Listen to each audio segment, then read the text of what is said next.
آج کوئٹہ میں تھے یوم تاسیس کے سلسلے میں باپ بیٹا. پہلے تو سلمان صاحب آپ کو یاد ہوگا جو چائے مغویاں تھیں کہ ناراض ہو کے چلے گئے برخوردار, تو پتہ چلا والد بھی وہاں پہنچے ہیں, تصویر کھینچی اور لگا دی انہوں نے.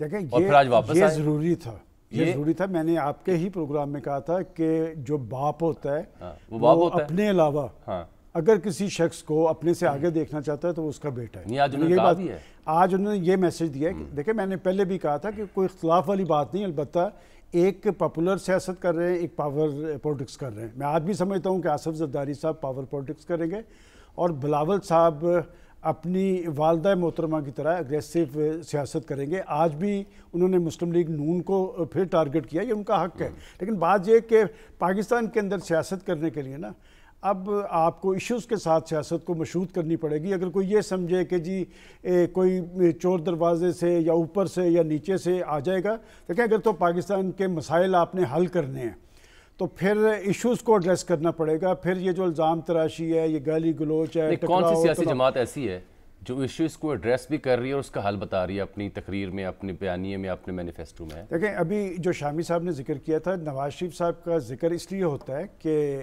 جو ریکارڈ کی بات, ہم سیاستدانوں کو ٹارگٹ تو کرتے ہیں.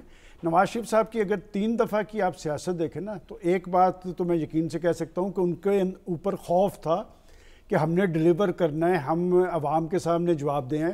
جامی صاحب 2017 تک کیا مہنگائی, بے روزگاری, غربت کی یہ کیفیت تھی؟ کیا پاکستان کے اندر نفرت اور عداوت تھی؟ کیا پاکستان آگے جاتا نظر نہیں آ رہا تھا؟ میں تو آج بھی سمجھتا ہوں کہ 2017 میں ان کے خلاف جو کچھ ہوا ہے وہ تو سی پیک کی لڑائی تھی. اور سی پیک کی لڑائی کیوں کرتی, اور سی پیک کے معاہدے کس نے جا کے IMF کو دکھائے؟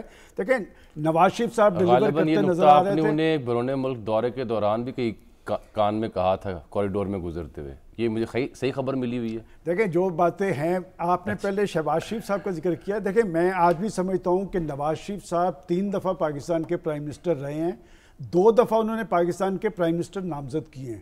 لہٰذا ابھی فی الحال یہ نہیں کہا جا سکتا کہ آگے صورتحال کیا ہوگی, لیکن میں یہ سمجھتا ہوں کہ پہلے آپ 8 فروری کو انتخابات کروائیں اور انتخابات کے نتیجے میں پاکستان کے اندر ایک مضبوط انتخابات سے میں ایک موضوع جس کے لیے آج میں نے ایک بار پھر زحمت دی ہے ہمارے جو بیورو چیف ہیں, سینئر تجزیہ نگار ہیں, 1 منٹ اگر مجھے صحافی جناب عدیل وڑائے صاحب کو 1 منٹ میں لوں گا. عدیل آپ کو خوش آمدید کہتے ہیں پروگرام میں. کہ دیکھیں بڑے کلیئر تھی پاکستان کی عدالت عظمیٰ, بڑے واضح انداز میں پاکستان کے چیف جسٹس نے کہا تھا کہ پتھر پر لکیر ہے. اگر آج یہ جو افواہیں کہاں سے پیدا ہو رہی ہیں, کیوں کر پیدا ہو رہی ہیں, اگر پاکستان کی پولیٹیکل پارٹیز نے پاکستان کے اندر انتخابی فضا طاری کر دی ہوتی تو کسی کو جرت نہیں ہونی تھی اس طرح کی افواہیں اڑانے کی.